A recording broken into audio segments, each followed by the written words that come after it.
시청자 여러분 안녕하십니까? 헬로티비 뉴스입니다. 먼저 오늘의 주요 뉴스부터 보고 오시죠.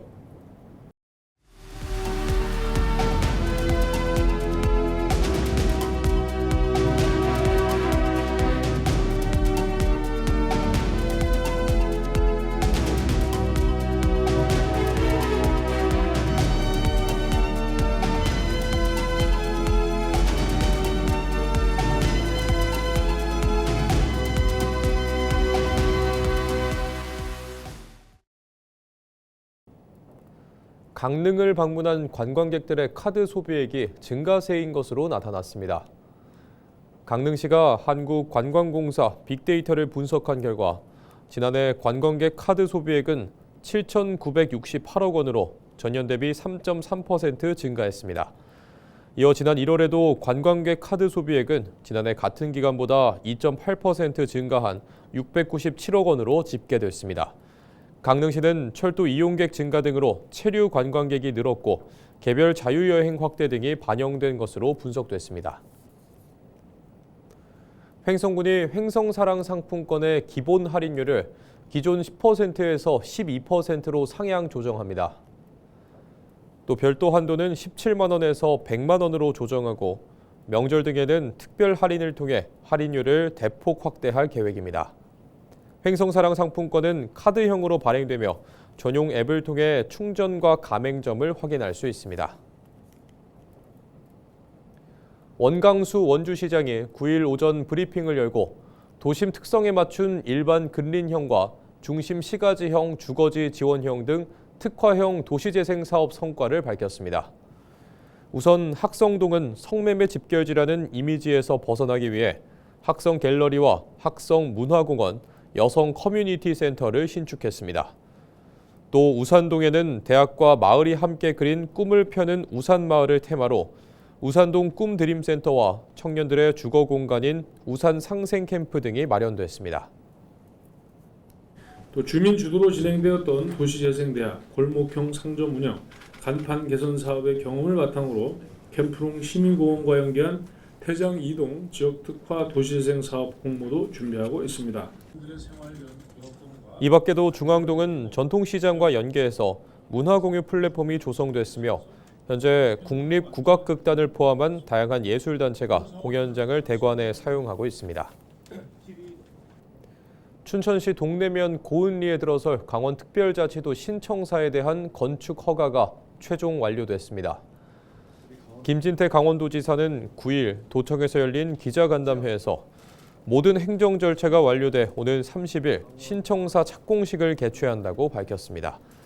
또 김 지사는 도청사 이전의 실효성에 대해 의문을 제기한 우상호 민주당 강원도지사 예비 후보의 지적에 대해선 이미 도청을 이전한 타 지역들이 있는데 그렇게까지 비판적으로 얘기할 건 없겠다는 입장을 밝혔습니다. 신청사는 2029년 하반기 준공을 목표로 하고 있습니다. 이어서 김진태 지사의 현장 발언 들어보시겠습니다.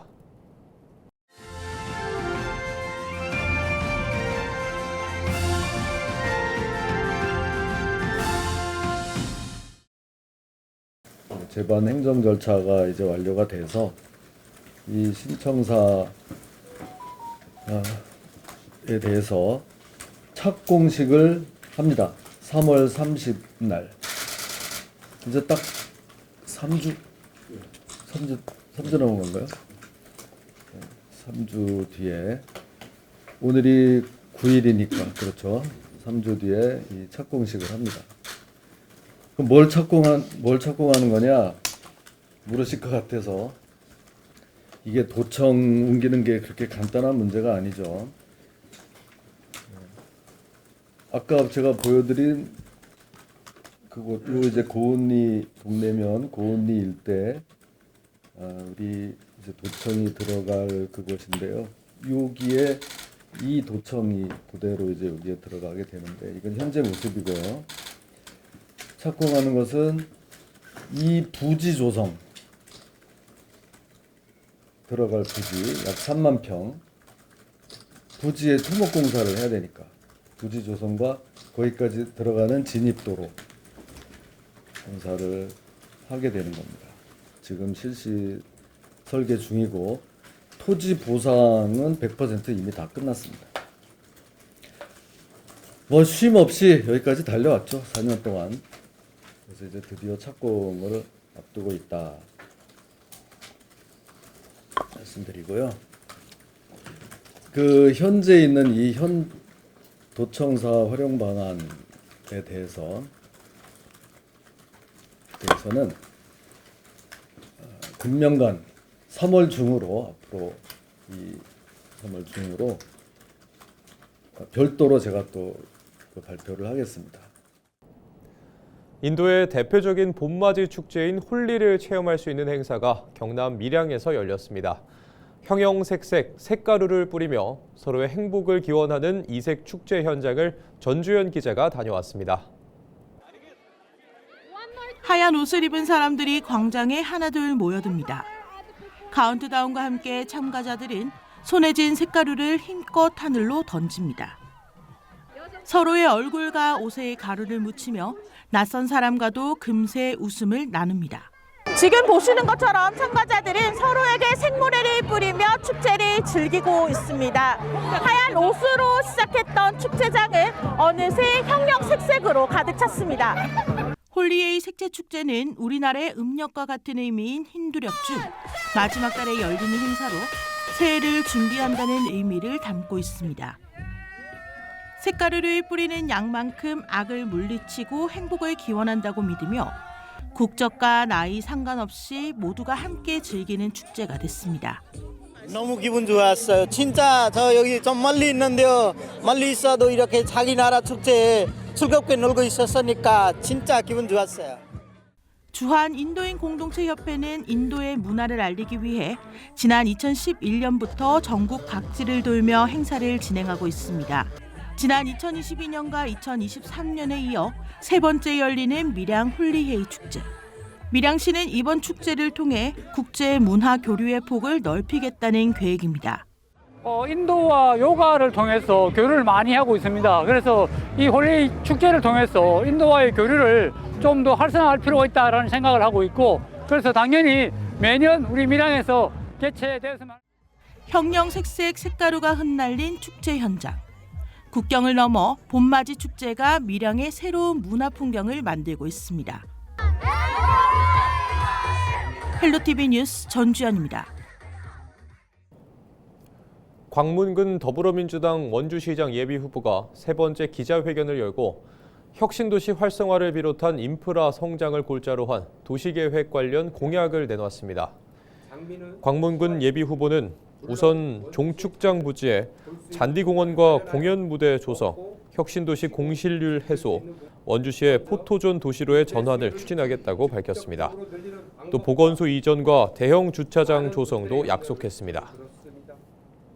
정주율을 높인다는 것은 개인의 이주율을 높인다는 게 아니고요. 가족 모두가 그 원주로 이주하는 것을 얘기하는 거고요. 그게 목적이고 그걸 목표로 할 예정이고요. 지금 현재 정주율이 60%대로 상당히 많이 올라갔습니다. 그래서 공공기관과 광문군 예비후보는 또 영서구의 일반고 전환을 통한 성장 발판 마련과 관설 나들목에서 심평원 구간 도로 신설, 반려동물 복지 지원 체계 확대 등의 공약도 함께 발표했습니다. 삼척관광문화재단은 올해 삼척 장미축제를 5월 19일부터 25일까지 개최한다고 밝혔습니다. 2026 삼척 장미축제는 장미나라라는 브랜드 스토리를 바탕으로 오감으로 즐길 수 있는 다양한 행사들이 마련됩니다.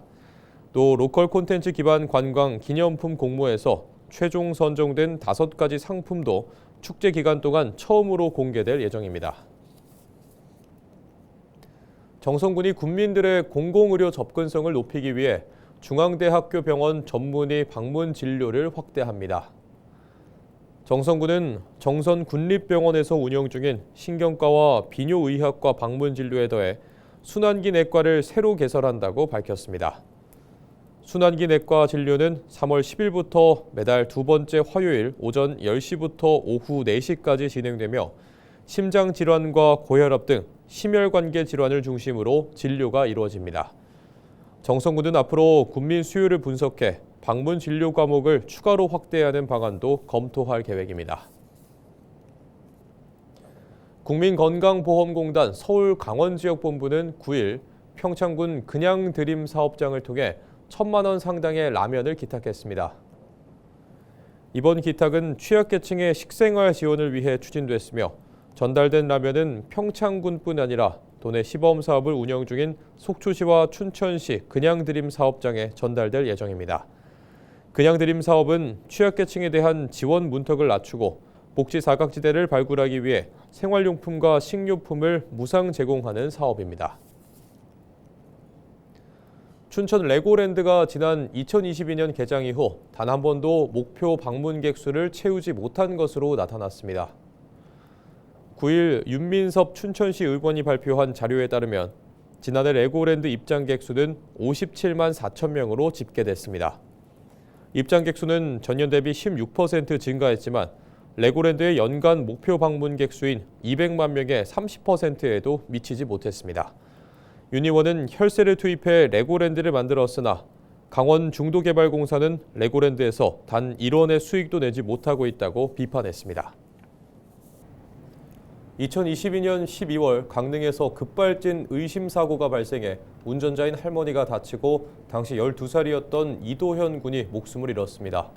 가족 측이 차량 제조사를 상대로 제기한 손해배상 청구 소송에서 1심 재판부는 제조사 측의 손을 들어줬는데요. 책임 소재를 다시 가리기 위한 항소심 재판이 시작됐습니다. 정승환 기자입니다. 소형 SUV가 앞서가던 차량을 들이받고는 그대로 교차로를 통과합니다. 이게 안 돼! 도연아! 도연아! 도연아! 도연아! 운전대를 잡은 할머니는 뒷좌석에 탄 손자의 이름을 애타게 부릅니다. 그러나 차량은 멈추지 않았고 12살 손자는 목숨을 잃었습니다. 급발진을 주장한 가족은 자동차 제조사를 상대로 9억 원대의 손해배상 청구 소송을 냈습니다. 국내 최초로 현장 재현 시험까지 거치며 차량 결함을 입증하려 했지만 2년 5개월간의 법정 공방 끝에 결국 패소했습니다. 당시 1심 재판부는 운전자가 가속 페달을 제동 페달로 오인해 밟았을 가능성이 크다고 보고 가족 측이 제기한 결함 주장을 인정하지 않았습니다. 가족 측은 판결에 불복해 항소했고 지난 5일 2심 첫 공판이 열렸습니다. 이번 재판은 단순한 한 가정의 항소 절차가 아닙니다. 현행 제조물 책임법 입증 책임 구조의 타당성을 다시 묻는 중요한 사회적 계기입니다. 가족 측은 이날 차량 결함을 밝히기 위한 증인신문 등 추가 조사를 요청했습니다. 저희는 1심에서 할 수 있는 데까지 페달 오조작이 아니다라는 것을 입증했다고 생각을 하고요. 저희가 이번에 신청하는 5가지 증거 신청들을 통해서 커버하지 못했던 부분을 밝히겠습니다. 이에 대해 제조사 측은 불필요하다는 입장을 피력했습니다. 양측은 항소심 첫 공판부터 새로운 증거 채택을 놓고 팽팽하게 대립하며 치열한 법정 공방을 예고했습니다. 재판부는 다음 달 30일 2차 변론 기일에 양측의 주장을 정리한 뒤 추가 증거 조사 여부 등을 결정할 예정입니다. 헬로티비 뉴스 정승환입니다. 영화 왕과 사는 남자가 흥행하면서 조선 6대 국왕 단종의 유배지인 영월에 관광객이 몰리고 있습니다. 주말마다 청룡포와 장릉 일대에는 긴 대기줄이 이어질 정도로 방문객이 급증하고 있는데요. 영월군은 이번 관광 열기가 다음 달 열리는 단종 문화제까지 이어질 것으로 기대하고 있습니다. 박건상 기자의 보도입니다. 1453년 개유정난 이후 어린왕 이용희는 왕위에서 쫓겨나 영월로 유배됩니다. 이후 1457년 영월에서 16살의 짧은 생을 마감한 조선 6대 국왕 단종. 이 비극적인 삶을 다룬 영화 왕과 사는 남자가 개봉 30일 만인 지난 5일 기준 누적 관람객 977만 명을 기록했습니다. 단종의 죽음 그리고 그 단종을 끝까지 지킨 충신 어몽도라는 분에 대해서 우리가 기억해야 되는 바가 아니었을까? 그런 것들을 관객분들이 보시면서 좀 느끼셨으면 어떨까? 그런 생각을 해봤습니다. 영화가 큰 관심을 모으면서 단종의 유배지인 영월에도 관광객들의 발길이 이어지고 있습니다. 주말이면 배를 타고 들어가야 하는 청령포 선착장에는 긴 대기줄이 이어집니다. 청령포와 장릉 일대에 인파가 몰리자 주민들도 반가운 놀라움을 감추지 못합니다. 지금 엄청 많아요. 그래서 예약을 하셔도 저희가 어떨 때는 이제 늦게 오시니까 이게 막 길이 막히고 이 앞에서부터 진입로에서 막히고 이러니까 예약 시간을 거의 못 맞추는 경우가 많아요. 그래서 막 계속 뒤로 딜레이가 되는 경우가 엄청 많습니다. 갑자기 이런 일이 좋은 현상이 생기네요. 지난 2일 기준 영월 청령포와 장릉에는 벌써 올해 누적 관람객이 9만 명을 넘어섰습니다.